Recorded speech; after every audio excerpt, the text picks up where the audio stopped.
এত সুন্দর মেয়ে আমি কেমন পড়াবো? কনফিডেন্স কমে গেছিল।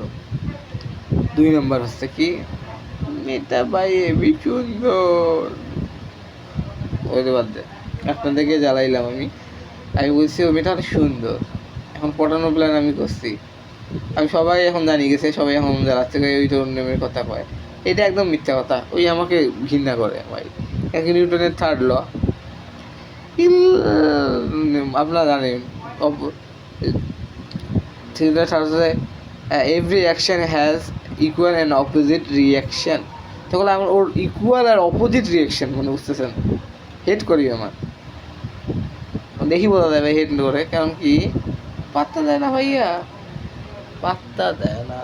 Reserve, I don't deserve love, I don't deserve love brothers, I don't deserve. খেলা বসি বসি বয়সের বসি বসি আমি গেম খেলতাম, ফ্রি ফায়ার মানে গেম খেলতাম, ইউটিউব দেখতাম, কী কয় এখনও দেখি ইউটিউব, মুভি দেখি লাইফ নষ্ট করে দিচ্ছি। যদি নিজেকে একটু বানানোর চেষ্টা করতাম, ওর যোগ্যতাটা অর্জন করে যেতাম। আল্লাহকে আমি সব বলি, আল্লাহ ওর মতো 10টা সুন্দর চিংড়ির যোগ্যতা আমাকে অর্ডার দিয়ে দেন মালিক। ওই এখন আমি না, ওই এখন পরে ইন্টার সেকেন্ডে, আমি বলি ইন্টার ফার্স্টে। কীভাবে আমি ওকে বিয়ে করবো ভাইয়া? কীভাবে? ভালোবাসাটা কি জীবনে?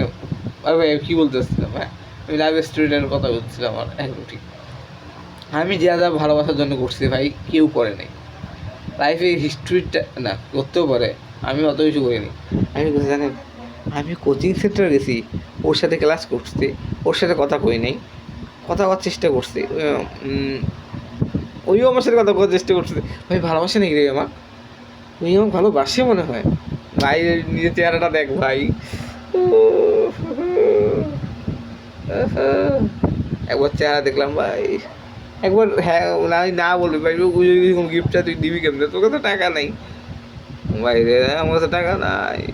নিজে কষ্ট কথা ইউটিউবে দেওয়া দিব নাকি বাংলা? ভিডিওটা বানাইছি আমি, বলছি শোনো ভাইয়া, প্ল্যান করে দিছি তোমাদেরকে, আমি কেমন পাবো? ঠিক আছে ঠিক আছে, এত দূর ভিডিও দেখছো কেউ আমার? ইম্পসিবল। জানি 100% মানুষ চলে গেছে, এই জন্য নিজের প্ল্যান কাউকে কইতে নাই। আমার যে খারাপ কোয়ালিটির ভিডিও এত দূর কেউ আসবে না, তাই প্ল্যান করে দিছি, যদি কেউ আসে শুনি নিবে।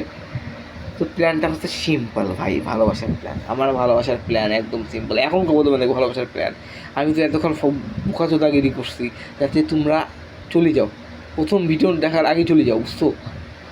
তাহলে কেউ 3 মিনিট পর্যন্ত আমার ফালতু ভিডিও দেখবে না। এখন আমার প্ল্যানটা শোনো। আমার প্ল্যান হচ্ছে আমি 1-2 হাজার ভিডিও ইউটিউবে ছাড়বো ভাই, 5,000ই ছাড়, নোন গিভ আপ, উপায় নাই তো ভাই। তো আমি যখন একটা ব্র্যান্ড বানাবো, ব্র্যান্ড নিজের ব্র্যান্ড দেবো, তখন ফেমাস হয়ে দেবো ভাইয়া। একটা ব্র্যান্ড দিয়ে আমি মনে করো কিছু বিক্রি করলাম, ওই মাসে মনে করো যেমন করি ইনফ্লুয়েন্সাররা টাকা কামি করতেছে, একটা ইনফ্লুয়েন্সার হব মাসে 70,000-80,000 টাকা। আমার সেকেন্ড ইয়ারের আগে করা লাগবে এটা, 1 বছর টার্গেট দিলাম আমাকে ইনফ্লুয়েন্সার হওয়ার। তো আমি সেকেন্ড ইয়ারের আগে যদি আমি ইনফ্লুয়েন্সার হয়ে মানে মাসে 40,000 টাকা আমি করি, ওই টাকা দিয়ে আমি একটা ক্লোদিং ব্র্যান্ড দেবো, আইল্যান্ডস তানভীর ক্লোদিংস, কটন কাপড়, সুন্দর সুন্দর কাপড় ক্লোদিং দেবো। তারপরে চায়না থেকে ড্রপ শিপ করবো। মানে 2টা কাজ একসাথে করা উচিত না, 2-3টা কাজ একটা মধ্যে ফোকাস করা উচিত। তো আমার মতো হয় হচ্ছে ফোকাস আমি করবো ক্লোদিং ব্র্যান্ডে। আর আতরের ব্র্যান্ড একটা দেবো, সেন ব্র্যান্ড, এর বডি স্প্রে ব্র্যান্ড, না আতরের ব্র্যান্ডটা পরে দেয় আগে। এই মার্কেটটা আমি কোথায় দিচ্ছি? কাপড়ের অনলাইন বিজনেসে টাকা ইনভেস্ট করবো, ড্রপশিপ, মানে মোট কথা হচ্ছে লাখ টাকা মেয়ের বিজনেস, নিজের একটা ব্র্যান্ড দেবো, মোট কথা এটাই। আর আমি আলিবাবার মধ্যেও নিজের একটা ফ্যাক্টরি দিতে হবে আমাকে। গ্রামে আমার জমিও জমা আছে ইনশাআল্লাহ, মাশাআল্লাহ। আমার আব্বুকে বলবো আর আমার নামে জমি জমা করে নিব। আবার আমার আব্বুর মনে করেন 100-200 শতক জমি আছে। গ্রামে জমির দাম কম ছিল না, কিনছে। তো ওই 100-200 শতকের জমির মধ্যে আমি অত বড় লাগবে না, আমার 50 শতক জমি নিয়ে নেবো। ও বাবা একটা গার্মেন্টস আমি খুলবো ভাই বাবা। তো ওই গার্মেন্টসটা খুলি আমি, কটনের গেঞ্জি, শার্ট অ্যান্ড প্যান্ট নিয়ে এখানে একটা রংপুরে একটা শোরুম করলাম 10 লাখ টাকা দিয়ে। 10 লাখ টাকা কই পাবো আমি? এটা হচ্ছে প্রশ্ন, অনেক ভালো প্রশ্ন। এটা আমি ফিউচার প্ল্যানিং বেশি করে দিয়েছি, 1-2 বছরও ইম্পসিবল। তো এটা 10 বছরের আগে কথা কেন বলতেছি আমি। তো আমি করবো ব্র্যান্ড, প্রথম হচ্ছে যে ব্র্যান্ডিং, মানে প্রথম হচ্ছে ইনফ্লুয়েন্সার হইতে হবে। প্রতি মাসে 10-15 হাজার টাকা যখন ইউটিউব থেকে আমি কামাই করবো, ইউটিউব থেকে আমি তাহলে এটা আপনার এই আল্লাহ হাতে হয়ে গেল কথা। যদি নাও কামাই করি, আমি কিন্তু ফেমাস বা 10-15 হাজার টাকা হইল, আমি একটা টি স্টল দিলাম ভাই, প্ল্যানিংটা কী গেল। মোট কথা হচ্ছে আমাকে নিজের ক্লোদিং ব্র্যান্ড বানাইতে হবে, এই জন্য অনলাইন বিজনেস দেবো আমি, ঠিক আছে না। আর চায়না থেকে প্রোডাক্ট আনবো, তার মানে আমাকে 3টা বিজনেস আমার আইডিয়া আছে। একটা হচ্ছে ব্র্যান্ডিং, যেটা আমি করবো। 2টা হচ্ছে অনলাইন বিজনেস, এটাও আমি করবো ইনশাল্লাহ। 3 নাম্বার হচ্ছে যেটা আমি এই 2টা ফেল করলে করবো, টি স্টল। তাই এইটা আগে করতে হবে, কারণ কি আমার কাছে এখন ইউটিউবের ফেমাস কখনো বইটা আমার হাতে নেই। তো আমি টি স্টলটা দিব 10,000 টাকা বাজেট রাখিয়া,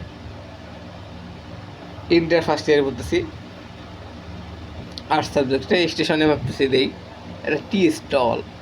ভাই 2 লাখ টাকা বাজেট ভাই, বাপের কাছে চাবো নাকি ভাই? চা বানিয়ে দেওয়ার কী লাগে, চা একটা হোটেল দিয়ে দিই, কামাই কামাই কামাই ভাই কামাই। ভাই আপনারা দোয়া করবেন আমার জন্য, যাকে পছন্দ করি তাকে যদি পাই তাহলে আমার লাইফটা বৃথা না। আর যদি না পাই, ওই অনেক সুন্দর ছেলে রিজার্ভ করে, আর আমি কেন যাবো? ভাই এত সুন্দর মেয়ে, এত সুন্দর, এত সুন্দর কেন বানিয়েছেন আল্লাহ? ওকে এত সুন্দর বানিয়েছেন কে? আমাকে বানাইতেন সুন্দর, আমি ওকে পড়াইতাম।